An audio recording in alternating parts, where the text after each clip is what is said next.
السلام عليكم ورحمة الله وبركاته. عاملين ايه يا احلى متابعين واحلى اخوات في الدنيا؟ يا رب تكونوا بخير وفي احسن حال يا رب. طبعا بنقوله اول حاجة كده لمحمد حوارات هو وآلاء. قولوا له القمر العسل دي ربنا يكملك على خير يا رب وتقومي بالسلامة. وبنقول لكم الف الف مبروك ويتربى في عزك يا محمد يا بطل. طبعا هم عملوا حفلة جنس المولود، وما شاء الله طلع الجنين ولد. يجي على خير وسلامة ويكون طفل سليم معافى كده، ويقوم آلاء بالسلامة. طبعا وعايزين نقوله لآلاء ما تخافيش، عشان خاطر هي طبعا كانت اللي قبل كده بتتكلم بتقول لي هي خايفة ويعني ومتوترة بقى من الولادة.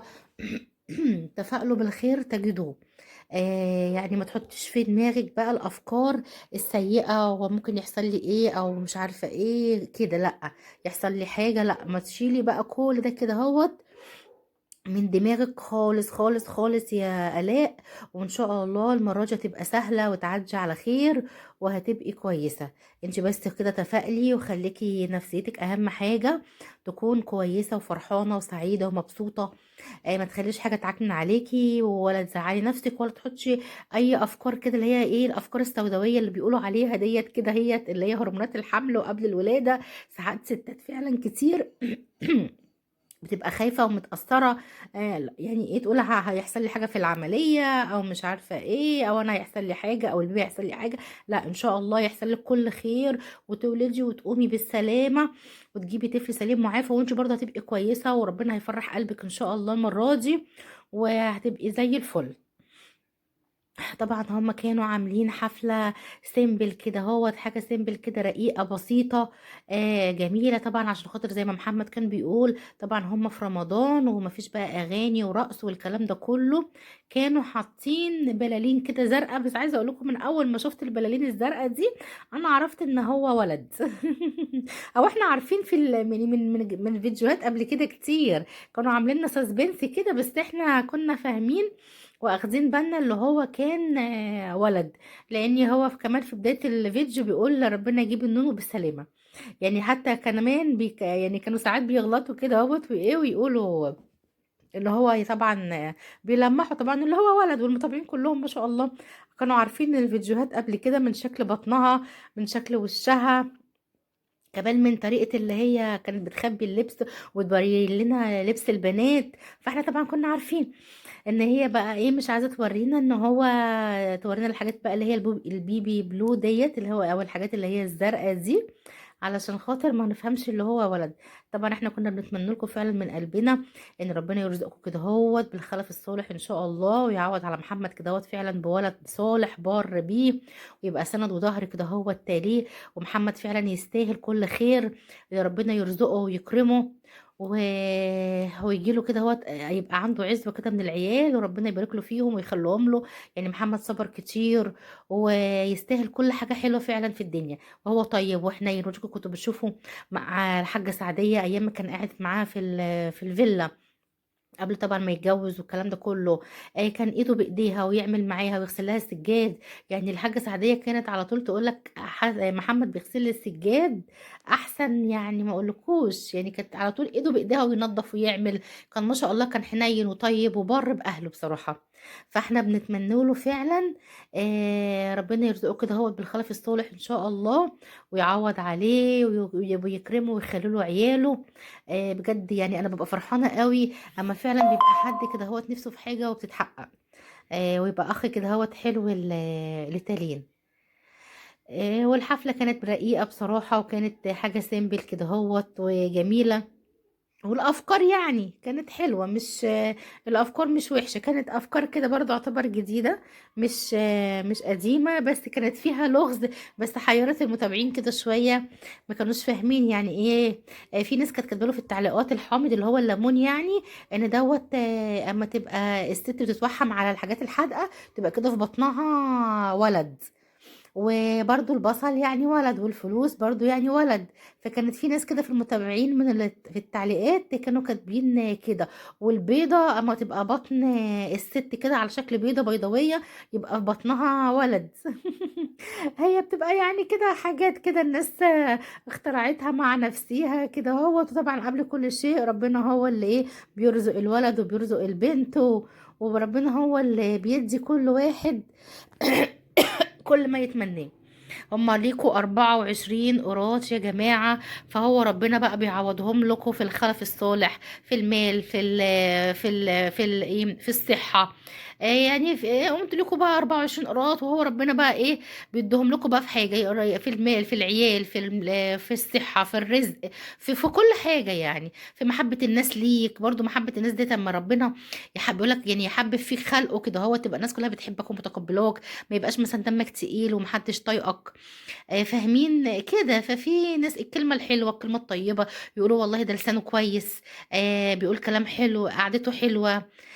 فربنا ايه يدي كل واحد اللي هو بيتمناه.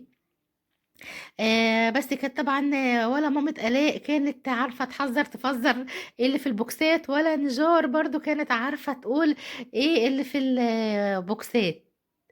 بس انا كان ليا تعليق الحيطه اللي وراهم دي، مثلا كانوا علقوا عليها ستاره كده اللي هي فيها دناديش كده او لون تاني مختلف. بدل ما كانت الحيطه بيضه وهم لابسين ابيض، ما كانتش ظاهره قوي الفساتين بتاعتهم. كانت عايزه تبقى الخلفيه ورا منهم ملونه. يعني المفروض كان المصورات هو اللي كان قال لهم كده. كانوا علقوا بقى بلالين زينه ستاره كده لونها مختلف، اي حاجه كده ديكوريشن بالوان على الحيطه. كان هيدي برضو كده شكل حلو قوي. بدل ما هم كده الخلفية ورا منهم بيضة وهم لابسين ابيض، كانوا دخلوا الوان تاني كده في ورا منهم، كانت هتبقى المنظر شكله احسن. بس هي عامة الحفلة حلوة كده لذيذة، حاجة كده سيمبل رقيقة، مش مبهرجة، مش متكلفة كتير. حاجة كده محمد بس ايه حب يفرح بيها آلاء، ويفرح بيها المتابعين بتوعه. واللي هو يعرفهم برضو بحفلة جنس المولود، وتبقى حاجة كده هوت يعني ايه للذكرى. بس هو ده كانت الحفلة كده هوت، كانت بسيطة وكانت جميلة وربنا يكمل لها على خير ان شاء الله. وطبعا احنا مستنيين بقى برضو حفلة ايه الاسم بقى. هيختاروا الاسم برضو، يشوفوا الطريقة اللي هيختاروا بيها الاسم هتبقى عاملة ازاي، وفي الاخر هيرسوا على اسم ايه. هو طبعا العيل بينزل باسمه، وهو ربنا بيبقى كاتب كده. ممكن احنا نبقى مختارين اسم، هو ربنا عايزه يبقى اسمه حاجة تانية كده، هو التانية مختلفة. وطبعا المفتاح اللي هو كان في الصندوق دوت كان مفتاح العربية. وطبعا لما فتح العربية كان عامل الديكوريشن كده زي ما انتم شايفينه، البلالين اللي هي الزرقاء ديت في العربية. بس كده هو ده كان الفيديو بتاع حفلة جنس المولود. كانت حاجة كده ايه بسيطة كده ورقيقة. كان برضو في فيديو كده نازل عندهم برضو من كام يوم، مش عارفة امبارح ولا اول امبارح. كان برضو نازل اللي هو كان بيفسحهم كده في القرية العالمية. وكانوا اتسحروا برضو بره بقى. كانت قلق نفسها تاكل طعمية كده او فلافل، واكلوا فول وفلافل كده واتسحروا. وكانت السهرة كده جميلة. وراحوا القرية العالمية، ونجار اكلت محار ياباني واكلوا كفته ومش عارفه ايه. المهم يعني كانت فسحه لذيذه جميله كده. وكان من ضمنها كان محمد بيرد على اسئله المتابعين، وكان بيسال برضو نجار ومامتها كده على حبه اسئله. حيوان مثلا بحرف النون مش عارفه، ولا فاكهه بحرف النون. المهم يعني ايه كده. المهم جم عند حيوان بحرف الزين، لقيت نجار بتقول ذئب. طب ذئب دوت بالزال زال. مش امال زين، هو قال زين يعني زين اللي هي جايه من الزين زرافه. يعني احنا كنا جايين زرافه عارفينها اللي هي رقبتها طويله دي. كنا بنعلمها حتى كده لعيالنا وهم صغيرين وهم في الحضانه. ره ريشه، زين زرافه، دال دجاجه، زين زال ذئب، او زيل. لو حد يفتكر يعني كده اللي هي الحروف دي كده، كان ايه في الحضانه كده ايه بنعلموها لاطفالنا. ولقيت محمد برضو صح صح، وآلاء صح وما شاء الله كلهم صح صح، وما اخدوش بالهم خالص من كلمة ذئب وهو قايل زين. عملوا شبه فاكرين عود الجرجير اللي هو اكله وهو صايم وما اخدش باله ولا في المونتاج ولا في الفيديو ولا حاجه، ما اخدش باله غير من التعليقات. فهو برضو ممكن يكون هياخد باله بعد كده هو في التعليقات، اما الناس طبعا ايه هتكتب له الكومنت دوت. هما طبعا ساعات بيبقى وقت الهزار والضحك وكده محدش بياخد باله من حاجات كده وبتعدي يعني، كده في وسط الكلام والضحك والهزار والكلام ده كله. برضه اما رجعوا البيت عملوا فيديو كده هو رد على المتابعين بتاعت الأسئلة، بتغيري عليا يا آلاء، مش عارفة ايه، رب يعني ما ربنا ما يجيبش عندهم حاجة وحشة، واي بيت بيحصل فيه. بس هم طبعا ما بيصدروش او ما بيطلعوش للمتابعين بتوعهم اي حاجة سلبية.